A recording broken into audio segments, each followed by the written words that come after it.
महापुराण।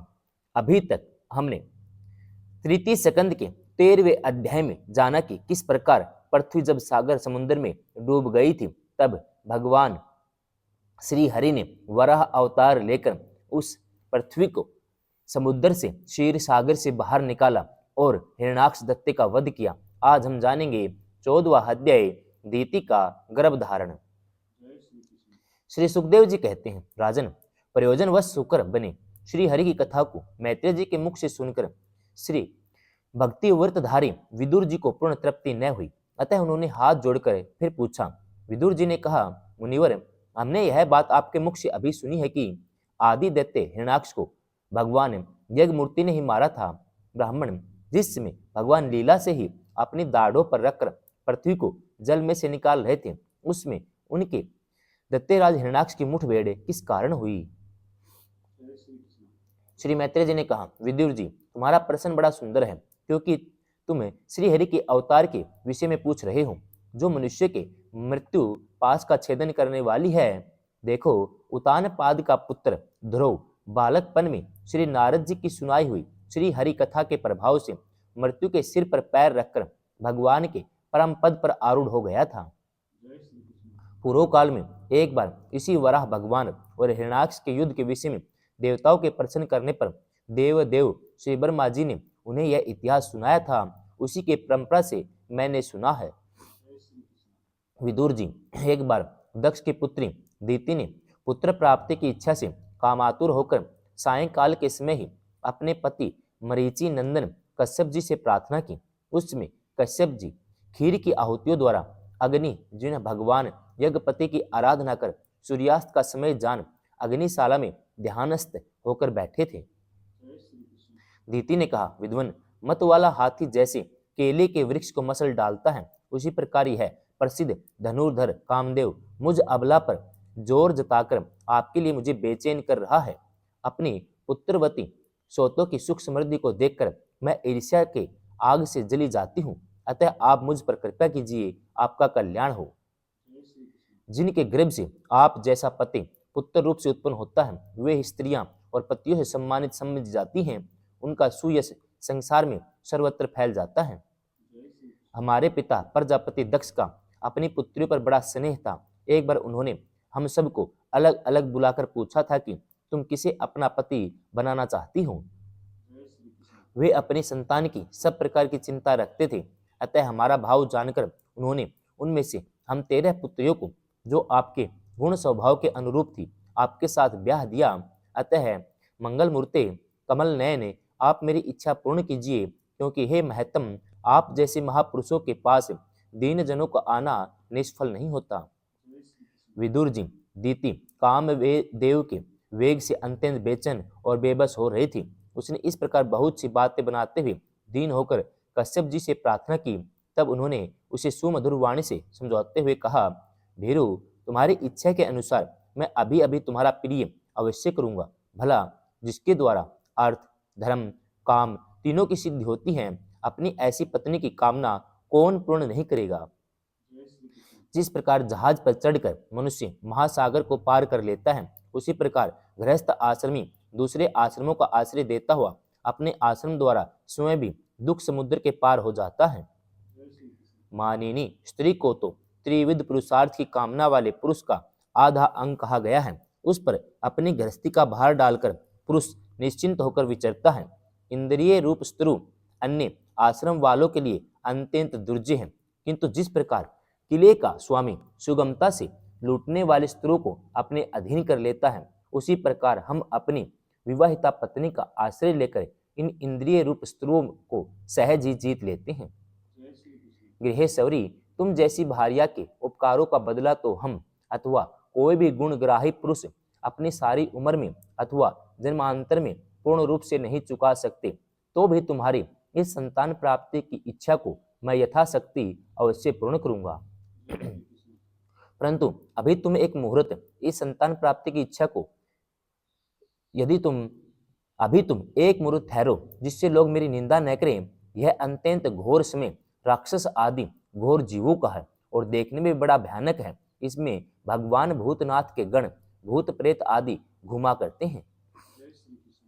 साध्वी, इस संध्या काल में भूत पावन भूतपति भगवान शंकर अपने गण भूत प्रेत आदि को साथ लिए बैल पर चढ़कर विचरा करते हैं। जिनका जटाजूट शमशान भूमि से उठे हुए बवंडर की धूलि से दूषित होकर देदीपायमान हो रहा है, जिनका सुवर्ण कांति में गौर शरीर में भस्म लगी हुई है, वे तुम्हारे देवर ससुर महादेव जी अपने सूर्य, चंद्रमा और अग्नि रूप तीनों नेत्रों से सभी को देखते हैं। संसार में उनका कोई अपना या पराया नहीं है, न कोई अधिक आदरणीय और न निंदनीय है। हम लोग तो अनेक प्रकार के व्रतों का पालन करके उनकी माया को ही ग्रहण करना चाहते हैं, जिसे उन्होंने भोग कर लात मार दी है। विवेकी पुरुष अविद्या के आवरण को हटाने की इच्छा से उनके निर्मल चरित्र का गान किया करते हैं। उनसे बढ़कर तो क्या, उनके समान भी कोई नहीं है। उन तक केवल सत्पुरुषों की ही पहुंच है। यह सब होने पर भी वे स्वयं पिशाचों का सा आचरण करते हैं। यह नर शरीर कुत्तों का भोजन है। जो अविवेकी पुरुष आत्मा मानकर वस्त्र, आभूषण, माला, चंदन आदि से इसी को सजाते संवारते रहते हैं, वे अभागे ही आत्माराम भगवान शंकर के आचरण पर हंसते हैं। हम लोग तो क्या, ब्रह्मा आदि लोकपाल भी उन्हीं की बांधी हुई धर्म मर्यादा का पालन करते हैं। वे ही इस विश्व के अधिष्ठान हैं और यह माया भी उन्हीं की आज्ञा का अनुसरण करने वाली है। ऐसे होकर भी वे प्रेतों का सा आचरण करते हैं। अहो, उन जगत व्यापक प्रभु की यह अद्भुत लीला कुछ समझ में नहीं आती। मैत्री जी कहते हैं, पति के इस प्रकार समझाने पर भी कामातुरा दीप्ति ने वैश्या के समान निर्लज होकर ब्रह्म ऋषि कश्यप का वस्त्र पकड़ लिया। तब कश्यप ने इस निंदित क्रम में अपनी भार्या का बहुत आग्रह देख देव को नमस्कार किया और एकांत में उसके साथ समागम किया। फिर जल में स्नान कर प्राण और वाणी का संयम करके विशुद्ध ज्योतिमय सनातन ब्रह्म का ध्यान करते हुए उसी का जप करने लगे। विदुर जी दीति को भी उस निंदित कर्म के कारण बड़ी लज्जा आई और वह ब्रह्म ऋषि के पास जा सिर नीचा करके इस प्रकार कहने लगी। दीति बोली, ब्राह्मण, भगवान रुद्र भूतों के स्वामी हैं। मैंने उनका अपराध किया है, किंतु वे भूत श्रेष्ठ मेरे इस गर्भ को नष्ट न करे। मैं भक्त वात्सल कल्पतरु उग्र और रुद्र रूप महादेव को नमस्कार करती हूँ। वे सतपुरुषों के लिए कल्याणकारी एवं दंड देने के भाव से रहित हैं, किंतु दुष्टों के लिए क्रोध मूर्ति दंड पाणी है। हम क्षत्रियों पर तो व्याध भी दया करते हैं, फिर वे सती पति तो मेरे बहनोई और परम कृपालु हैं, अतः वे मुझ पर प्रसन्न हो। श्री मैत्रेय जी ने कहा, विदुर जी, प्रजापति कश्यप ने सायंकालीन संध्या वंदन आदि क्रम से निवृत्त होने पर देखा कि दीति थर थर कांपती हुई अपनी संतान की लौकिक एवं पारलौकिक उन्नति के लिए प्रार्थना कर रही है। तब उन्होंने उससे कहा, कश्यप जी ने कहा, तुम्हारा चित्त काम वासना से मलिन था, वह समय भी ठीक नहीं था और तुमने मेरी बात भी नहीं मानी, देवताओं की अवहेलना की। अमंगलमयी चंडी, तुम्हारी कोख से दो बड़े ही अमंगलमय और अधम पुत्र उत्पन्न होंगे। वे बार बार संपूर्ण लोक और लोकपालों को अपने अत्याचारों से रुलाएंगे। जब उनके हाथ से बहुत से निरपराध और दीन प्राणी मारे जाने लगेंगे, स्त्रियों पर अत्याचार होने लगेंगे, महात्माओं को शुद्ध किया जाने लगेगा, उसमें संपूर्ण लोकों की रक्षा करने वाले श्री जगदीश्वर कुपित होकर अवतार लेंगे और इंद्र जैसे पर्वतों का दमन करता है उसी प्रकार उनका वध करेंगे। दीति ने कहा, प्रभो, यही मैं भी चाहती हूँ कि यदि मेरे पुत्रों का वध हो, वह साक्षात भगवान चक्रपाणि के हाथ से ही हो, कुपित ब्राह्मणों के शाप से न हो। जो जीव ब्राह्मणों के शाप से दग्ध अथवा प्राणियों को भय देने वाला होता है, वह किसी भी योनि में जाए, उस पर नारकी जीव भी दया नहीं करते। कश्यप ने कहा, देवी, तुमने अपने किए पर शोक और पश्चाताप प्रकट किया है, तुम्हें शीघ्र ही उचित अनुचित का विचार भी हो गया। तब भगवान विष्णु, शिव और मेरे प्रति भी तुम्हारा बहुत आदर जान पड़ता है, इसलिए तुम्हारे एक पुत्र के 4 पुत्रों में से एक ऐसा होगा जिसका सतपुरुष भी मान करेंगे, जिसके पवित्र यश को भक्तजन भगवान के गुणों के साथ गाएंगे।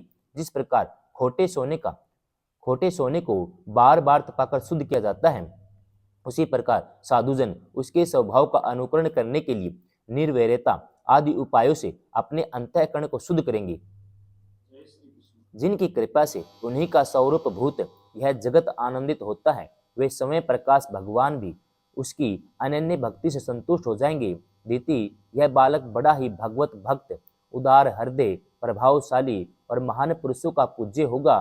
प्रौढ़ भक्ति भाव से विशुद्ध भावान्वित हुए अंतःकरण में श्री भगवान को स्थापित करके देह अभिमान को त्याग कर देगा। वह विषयों में अनासक्त, शीलवान, गुणों का भंडार और दूसरों की समृद्धि में सुख और दुख में दुख मानने वाला होगा। उसका कोई शत्रु न होगा तथा चंद्रमा जैसे ग्रीष्म ऋतु के ताप को हर लेता है, वैसे वह संसार के शोक को शांत करने वाला होगा। जो इस संसार के बाहर भीतर सब और विराजमान है, अपने भक्तों की इच्छा अनुसार समय समय पर मंगल विग्रह प्रकट करते हैं। लक्ष्मी रूप लावण्य मूर्ति ललना की शोभा बढ़ाने वाले हैं, जिनका मुखमंडल झिलमिलाते हुए कुंडलों से सुशोभित है। वह उन्हें परम पवित्र कमल नयन श्री हरि का तुम्हारे पुत्र को प्रत्यक्ष दर्शन होगा। श्री मैत्रेय जी कहते हैं, विदुर जी, दीति ने जब सुना कि मेरा पुत्र भगवान का भक्त होगा, तब उसे बड़ा आनंद हुआ। यह जानकर कि मेरे पुत्र साक्षात श्री हरि के हाथ से मारे जाएंगे, उसे और भी अधिक उत्साह हुआ। 14वां अध्याय समाप्तम।